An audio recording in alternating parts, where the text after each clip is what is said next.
In it here now, I'm gonna do now, I'm gonna been on here now, who bid $500,000 bid. Welcome to the Legacy of Agriculture. This program will explore the past, present, and future of agriculture. We'll look at the people, products, and events that have formed its history. And now, with today's guest, your host, Chris Bear. Good morning, everybody. This is Chris Bear, your host of the Legacy of Agriculture. Thank you for joining us on WNX Radio on Saturday morning at 10 o'clock. If you've missed any of our shows, you can also join us on Apple, Spotify, and now YouTube. We've got a Legacy of Agriculture YouTube channel that you can go to and watch our shows live stream. And this week, I've for quite a few months, I've been trying to get a friend of mine, Aaron Buchanan from Sioux Dairy Equipment out of Rock Valley, Iowa, to be my guest. And Aaron, you're a busy man. You're traveling all over the upper Midwest from basically Wisconsin to North Dakota, South Dakota, putting dairy equipment together. Yeah, it's a busy time in our industry and our business, and we're fortunate enough to have good people on our staff and good people to work for, so it keeps us hopping.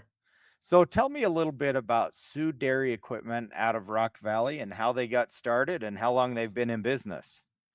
Yeah, so Sioux Dairy started by John Herbst back in 1987.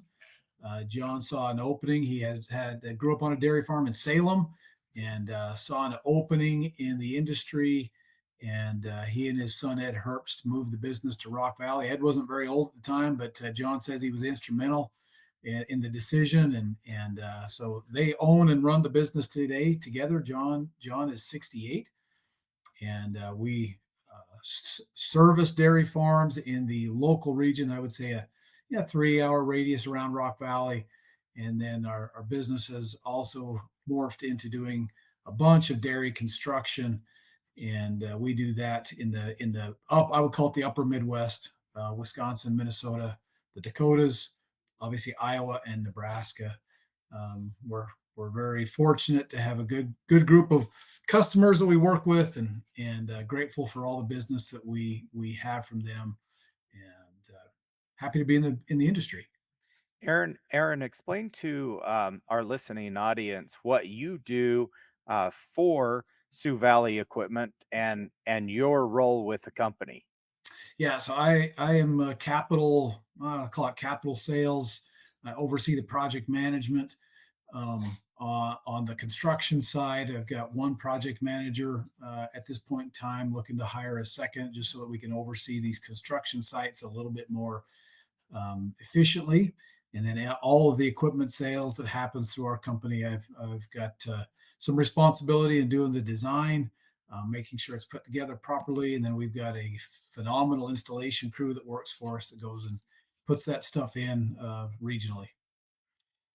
So I want to talk a little bit about the dairy industry in South Dakota. And some people know this, but not a lot of people know this. But the dairy industry is growing substantially in the state of South Dakota. As a matter of fact, over the last 10 years, the governor's office has said that the South Dakota dairy industry is thriving.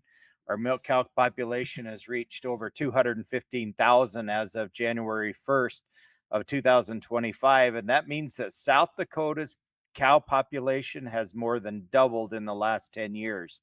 And there was actually an article written that had on the 13th of February by Brianna Van de Poel talking about South Dakota's dairy industry. What are you seeing, Aaron? Yeah, we see similar trend. I've been in South Dakota for a little over 20 years, and in the dairy industry the whole time we've lived here. And you go back. I think I don't have my dates like 100%, but I think that's all the way back to Governor Daschle.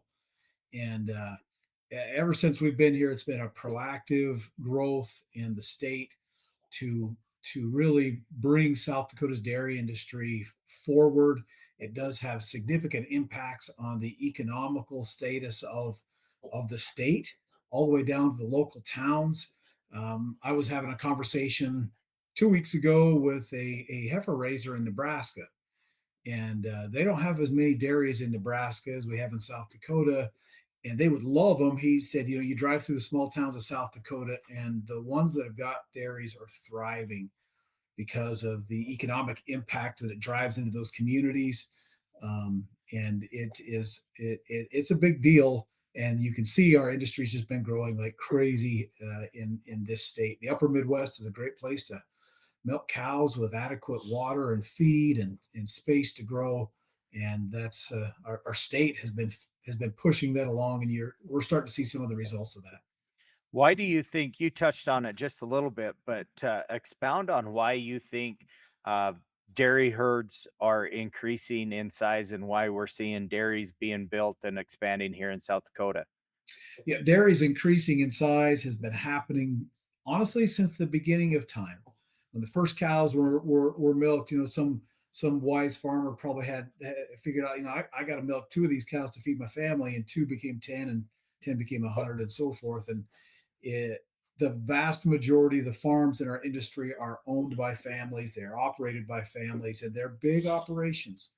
Um, there's still a lot of small farms, especially you get into the states of Minnesota and Wisconsin. You're going to see a lot of the small farms where it's just a husband and wife, maybe a father and a son managing it. But in large scale agriculture, to be able to do it and give people, honestly, give people a way of life.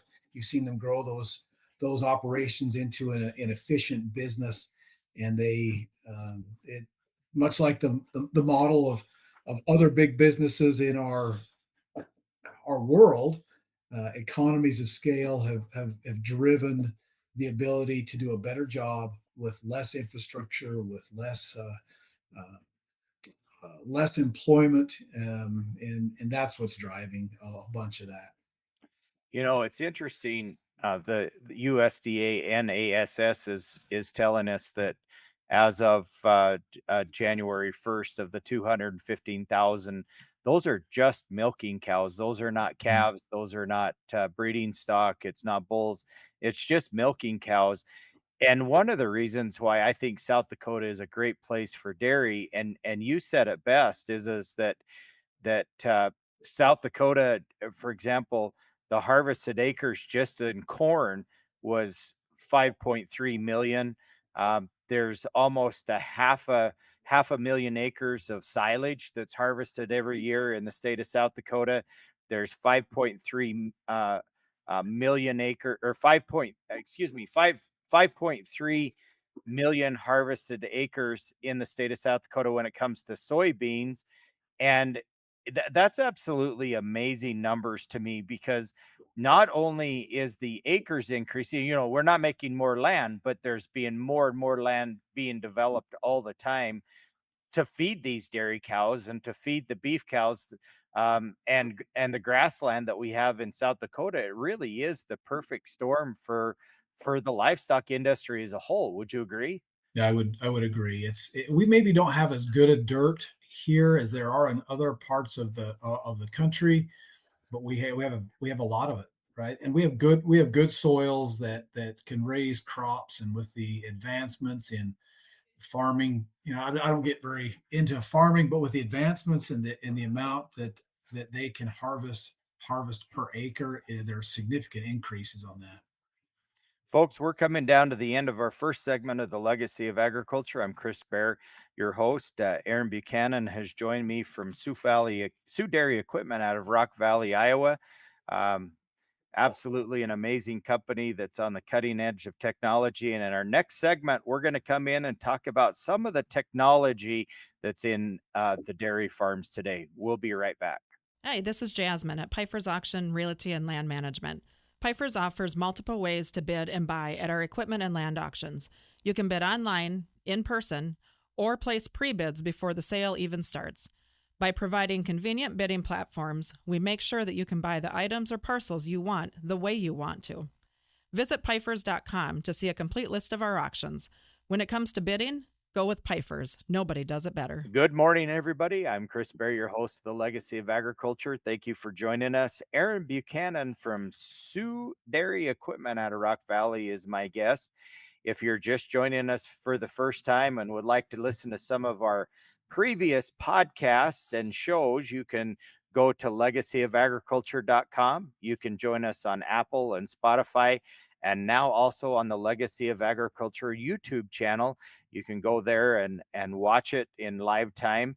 And Aaron, I appreciate you joining. I've known you for a lot of years, and it hasn't been into the last little while that I discovered that you were in the dairy industry. That's a tough industry to be in. You got to be tough to be in the dairy industry. Oh, it's a good industry. I decided as a young man that I was going to be in agriculture. Kind of grew up in this business, and it's been a wonderful place to work for my career. People that I associate with that either grew up on a dairy farm or have been around dairy farms are some of the hardest working people I know. The work never ends on a dairy farm. No, it doesn't. Cows. I think milking cows on a commercial operation was one of the first 24-hour a day businesses. I don't know all businesses, but it happens all day long. Cows are always in the need of something, and so dairy farmers typically are working right there with them.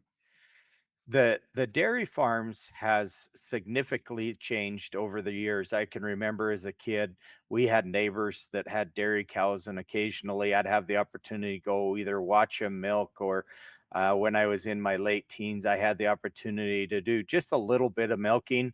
And but the thing that has amazed me, especially over the last 10 years, Aaron, and in the auction industry, we have the opportunity to come and go off from dairy farms as we're buying and selling land, and also on in the equipment business and in the auction industry, is that the technology has completely changed the face of the dairy industry. Absolutely. And it kind of used to be back in the day that a dairy cow, when she became a milker, that she had a little bit of a rough life.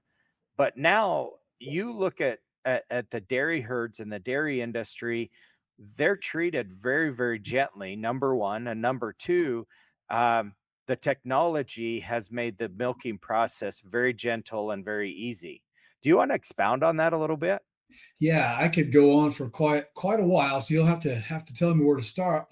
But when you're growing up as a kid, there were some pretty rudimentary barns and milking facilities, and that'd be in like the 70s and 80s. And I would say the last 10 or 15 years, we've seen significant advancements in cow comfort in the freestall barns where they're living and spending the majority of their life brightly lit, well ventilated, taking care of cows all seasons of the year. Automatic ventilation controls that are speeding up and slowing down fans to keep them cool, and automatic sprinkler systems, and then being able to take these barns. And in our part of the world, it does get cold, and being able to take these barns and seal them up and give enough ventilation that we don't have pneumonia and respiratory issues, but that the barns are not a frozen ice block like they used to be. And then you go into the milking parlor, and the vast majority of the milking parlors today are rotary, circular milking parlors because of the comfort for the cows. They love riding on that merry-go-round. They get milked very quickly and efficiently as they go around in less than an 8-minute circle. And then they're back. They're back to feed and water and a place to lay down and socialize. And Not only that, but the dairies that I have been on, the cattle are very clean. It used to be that in the springtime it was always nasty and cold and outside, but now almost year round, a cow that comes into the to the barn to be milked is very clean, and it's very sanitary. yeah, obviously you can't potty train a cow, right? Cow's going to go where a cow's going to go. But the way we designed the barns to be able to remove the manure away from the alleys quickly and efficiently keeps everything just clean and tidy. And it makes a big difference in their life, how healthy they are. Their feet are a big topic. You got to keep a cow uh, uh, active so that she can get up and get food. She can get water. She can go to the milking parlor. And so you take care of her feet, and getting rid of that manure really takes care of that. And then just the cleanliness that impacts the milk quality that we're getting out of cows. We're seeing more milk produced at a higher quality product that I've ever seen in my entire life. It is amazing. Explain some of those numbers, Aaron. You talked about the quality and the quantity of milk and how that uh, the health of that cow is so important. Talk a little bit about that. So, the when you think about milk coming out of cow, it's really a food product, and everybody knows about that. But you really got to think about that the moment it leaves the udder of the cow and it enters into the milking unit, it is a product that's going to be consumed by humans. And so the cleanliness of the facility leads to higher quality milk that's coming out of the cow with less. There's zero antibiotics in today's milk. Those cows are sequestered off if they get sick and they're cared for, but that doesn't enter the milking stream. But just a general overall higher quality milk is being produced with lower somatic cell count, lower, which that might be a big term to use here, but it is an indication of milk quality. And the better milk that the guys are producing, the better product it is, whether it's in a jug of milk, the better cheese yields you get for the guys that are making cheese. And it goes all the way, and it even goes to better butter. And it used to be that grade B milk in the state of South Dakota was making butter. And Right. there's not a lot of grade B milk in the state of South Dakota anymore because of the quality. It's still going into food. What is somatic cell? Explain that to me, So Aaron. somatic cell is an indication of some antibodies in the milk when a cow is getting. I'm going to say when a cow's getting sick. When she's getting Okay. sick, she'll give off some additional somatic cells in her milk that are an indication of an injury, an infection, or something like that. And so, generally, I don't know. It's a big range, but generally speaking, in today's day and age, you're seeing guys that are 100 to 200,000 average somatic cell count. And a lot of farms that are well underneath that, doing a phenomenal job, and it has significant impacts. Like I said, in the quality of the end product that we are consuming from the grocery stores. So how is that detected? Is that detected through the milk when she's milked? How do you detect So that cell count? there are some technology that's coming to the market. There's a few companies that are making a somatic cell count tester that's inline, that's real time. That hasn't really reached full production in our markets yet. It's been very expensive. Its accuracy has been kind of questionable. So the old standard is every time a load of milk is shipped off a farm to the processor, they take a cumulative sample of that batch of milk and they grade the farm based on that. And it's a test that they do at the plant. And then they give the dairy farm a report on that your somatic cell count for this batch of milk was X. So the technology is advancing to the point that not only right now they're really measuring it in bulk when it hits the milk plant, but the technology is coming that it could be in line with the milker itself so it can be identified to an individual cow. Is that correct? That's going to get there. That's going to be in our industry. It probably will be something that will be the standard. I don't know if I'm a good predictor of the future, but I would not shock me in the next 10 years to see that be very standard, that it's happening on a daily basis. And some of the cool things about that is if that milk is given off a high somatic cell count, in that individual milking.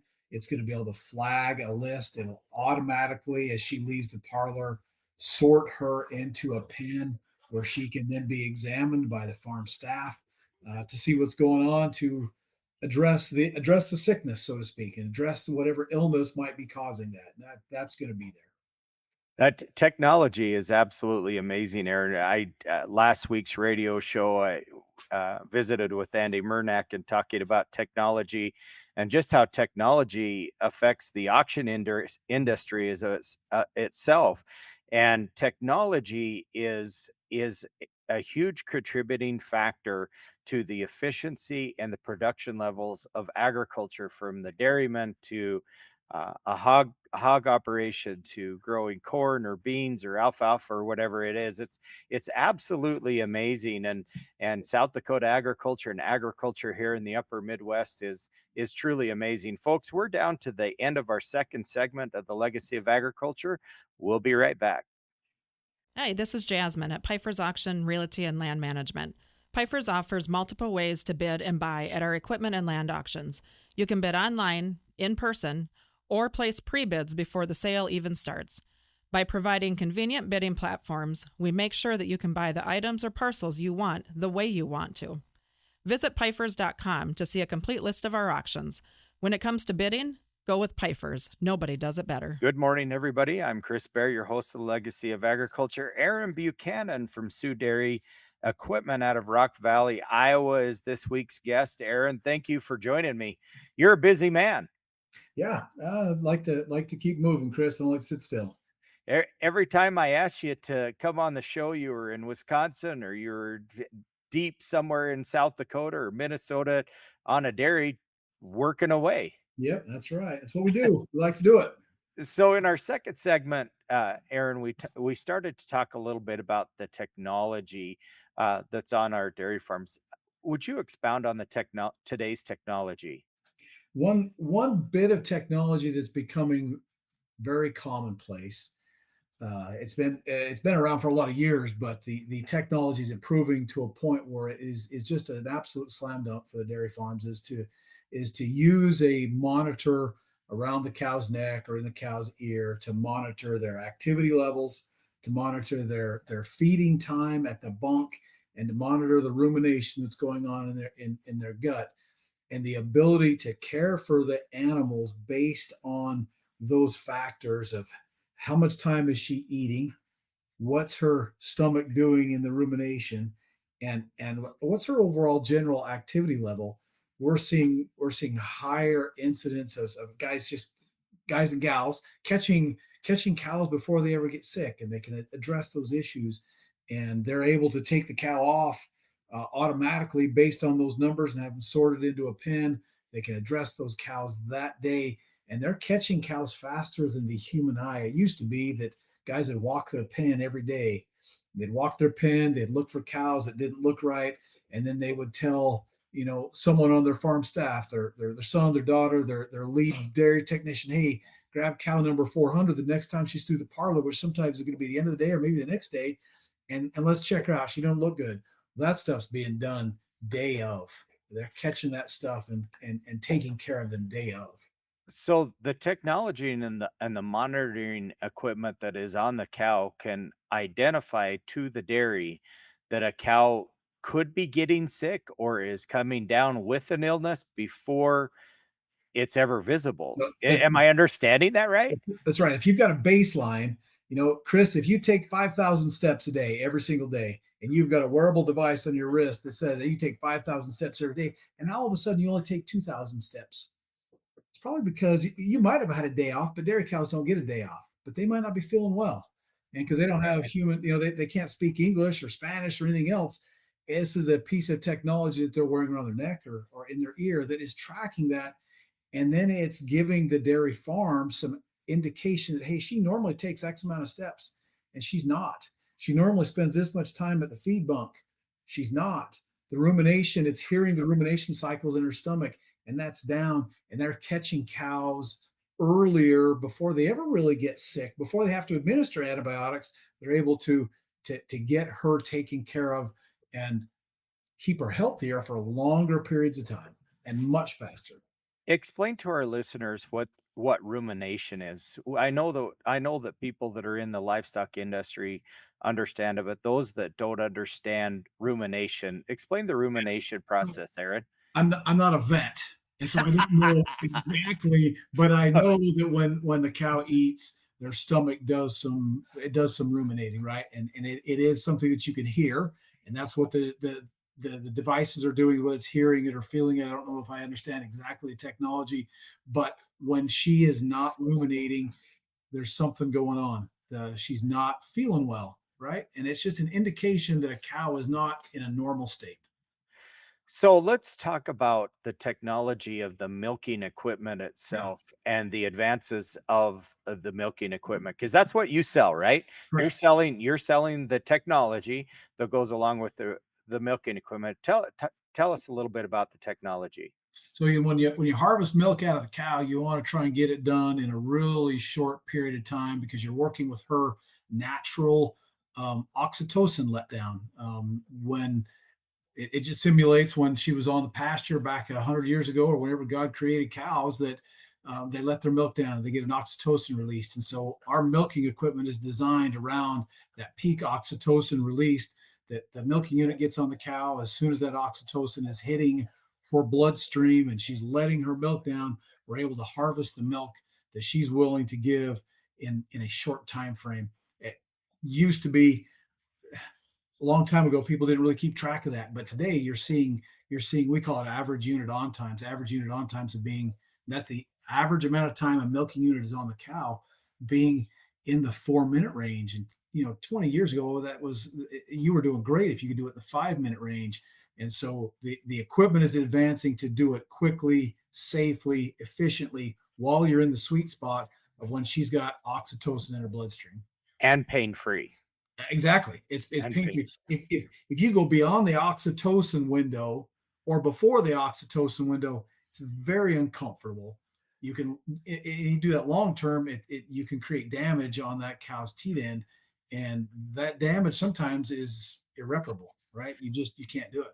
So the secret, what you're saying is the secret is that when the oxytocin level hits that cow and the milk comes down, that oxytocin is only being produced for about 4 minutes, and that's the window that you have to get that cow completely milked. So from our standpoint as a milking equipment company, what we look for is we look for stable vacuums so that we can apply that unit, and that while you're in that sweet spot, there's no restrictions, that we can let that milk come away from the cow without pulling it.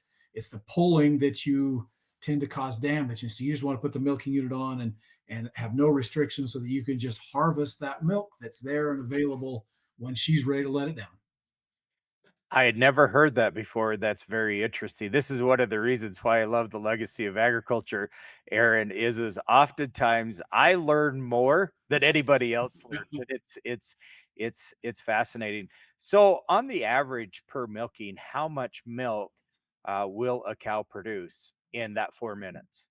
Oh, 4 minute window, I should say. yeah, it's variable based on the farm's goals and what they want. A very average amount is probably going to be in the 25 to 30 pounds, which that's like 3 gallons ish. Okay. You'll see some farms with very high production standards that are going to be an additional gallon more. They're going to be maybe 40 pounds. There's some record-setting cows in our world that are absolutely changing the face of how much milk they can produce.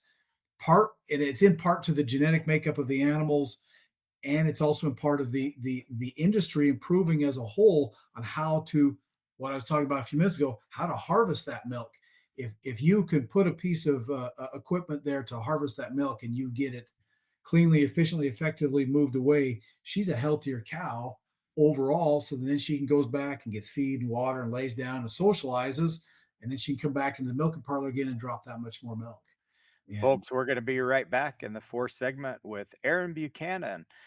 We'll be right back. Hi, this is Jasmine at Pfeiffer's Auction Realty and Land Management. Pfeiffer's offers multiple ways to bid and buy at our equipment and land auctions. You can bid online, in person, or place pre-bids before the sale even starts. By providing convenient bidding platforms, we make sure that you can buy the items or parcels you want the way you want to. Visit Pfeiffer's.com to see a complete list of our auctions. When it comes to bidding, go with Pfeiffer's. Nobody does it better. Good morning, everybody. I'm Chris Berry, your host of the Legacy of Agriculture. We're back with Aaron Buchanan from Sioux Dairy Equipment out of Rock Valley, Iowa. Aaron, thank you for joining us. The first three segments have been very, very interesting as we have talked about the dairy cow itself, the technology surrounding the milking equipment. We talked about the health of the dairy cow, how technology is allowing us to continuously monitor the health and the comfort of that milking cow. But I want to talk a little bit about the technology and the process to our listeners from the time that the milk comes into the milking equipment from the cow until it hits the plant, and the technology and the process that it goes through and the cooling. Explain that process, Aaron. so a cow's natural temperature is much like ours. It's a little bit higher. Cows run a tick higher, but let's just say the milk that comes out of the cow is around 100 degrees, and obviously 100 degrees is not a very good product. At 100 degrees is not a very good product to consume, and it can spoil pretty quickly. So we take it out of the cow at 100. It gets transferred from the milking parlor through a set of sanitary stainless steel tubing that gets washed every single day, multiple times a day to keep it clean. Again, because it's a food product, and so it goes into what we call the milk room, or old school was the milk house. And in the milk house, that milk is collected into a large vessel, and from there it's pumped through a series of filters to filter out in its initial filtering of sediment gets removed there in the milk house, and then it goes through what we would call a plate heat exchanger or a plate cooler, and we take the milk from 100 degrees down to 36 degrees in a matter of minutes. We use a combination of water, well water that's fed back to the dairy cow. So we're using water twice. First time we use it to take that milk down from 100 degrees till about 60. Certain parts of our region with really cold water, we can even get it down to 50 degrees. And then from there, we use mechanical refrigeration systems to take that milk down to storage temperature at around 36. It's loaded either directly onto tankers that are transported to the farm, or it's loaded into an on-farm storage where until the truck gets there, it stays there and it monitors and keeps it at 36 degrees. And that all happens. That all happens just in just a matter of minutes to be able to get that milk down to a temperature that's good, so that anything can't grow, and it's a stable product. Those are about the same temperatures that you'll see in refrigerating. And not only that, but the milk never sees a human. It never, it's never exposed to any type of outside environment. That milk is kept very, very safe from the time it leaves that cow until it hits that truck Right. and into the plant. It's very Yeah, well it has to be well taken care of. absolutely. It's a food product. We eat it, right? We consume it. So the only time that there be human interaction is when the testing is recorded, whether that's done, typically that's done at the plant. Sometimes that's done farm side, but the vast majority of the time that's happening at the plant in a sterile environment where they are taking the analytical sample of that milk, testing it for somatic cell counts and bacteria. They're doing antibiotic tests. Like I said earlier, we don't have any in our milk that ever reaches human consumption, but they're just it's a double check to make sure that that's clean. That's the only human interaction from the time it leaves the cow to the time it hits the plant, just during sampling. Oh, no, absolutely no human interaction and no chance of contamination in that process. I suppose you could say when we open up the system to change the milk filters, yeah, but we have to change those milk filters. They change milk filters about four times a milking. Every farm's a little bit different, but they'll pull it out and they wash it down and sanitize it after they pulled those dirty filters out before they allow new milk to go through it. So let's back up just a little bit and talk about the technology and how dairy cattle are fed and how they're monitored in the feeding and the watering process every day. So cows, every farm's different, right? They get managed by different strategies, but they get fresh feed multiple times a day at the feed bunk, and it's almost an unlimited supply of feed. Farms do manage that, so they don't have too much feed refusals, but they've got feed and they've got adequate water. There were some testings. Some of the information that we used was a research done by K State back in the 90s about how much watering space to give cows. I talked a little bit ago about we're using we call it second use water. We're taking water to pre-cool the milk, and that all goes out to the dairy cows. So they get water. They don't really like water cold. They like water that's warmed up. So it's serving two purposes. They'll get fresh water. Reference that K-State study that was done a bunch of years ago on how much is adequate space to give your cows. So when we design a barn, that's a key metric that we look at. You don't want to restrict water to cows because water is the base component of milk. You want to let them drink as much as they want to consume. One of the things that's really interesting about water temperature with cows is as a human being, we all like a cold glass of water. But as any auctioneer knows, you never want to drink cold water when you're an auctioneer. And as you actually, your body actually has to burn energy in order to bring water up to an acceptable temperature for your body to use that water. And so what you're saying is in this process with dairy cattle, above underground temperature is better and healthier for the cow than probably just regular ground temperature Yeah. water. Fif- Correct. 50 or 55-degree water that comes out of the ground, cows won't drink it as much as if you pull that up to 70 or 75. They like a more room temp water. Well, not only that, but if you want your cow to produce milk, and the more water they drink, obviously the more milk they're going to produce because they're Right. turning water into milk, literally. But you don't want that cow's body and energy being spent on warming that milk up through the rumentary process, correct? That's correct. Yep. So, well, we're down to the last minute or so of the legacy of agriculture. Aaron, is there anything you'd like to add? Our business is not our business. Our industry is growing. It's thriving. The dairy industry, both in South Dakota, I mean, I would just say the Upper Midwest is doing really well. We spoke a little bit about the focus in South Dakota. South Dakota is one of the fastest growing states in the United States. I don't think it's ever going to take over our legacy states of Wisconsin, California, Idaho. Yeah, I don't think it'll ever get over Minnesota, New York. Those are kind of the big ones that have always been there. But it is certainly a place to grow somebody's business, to make milk. We've got lots of feed, land, water access, and milk processors that are here. So it's a great place. Agriculture in the upper Midwest is absolutely amazing to me, Aaron. I grew up on a potato farm out in Idaho. I watched the dairy farms come from California into the Rocky Mountains, into particularly into Western Idaho, and it's an absolutely amazing industry. The dairy industry is.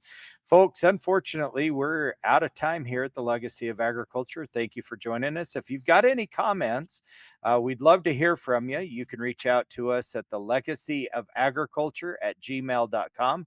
Drop us an email and tell us what you think. Aaron, thank you for joining us. Happy to do it, Chris. Appreciate the conversation. Thank you, sir. In it here now, I'm gonna do now, I'm gonna been on here now, who bid $500,000 bid. We hope you've enjoyed today's edition of The Legacy of Agriculture with Chris Bear, sponsored by Pfeiffer's Auction, Realty, and Land Management. Call Pfeiffer's at 605-836-2277.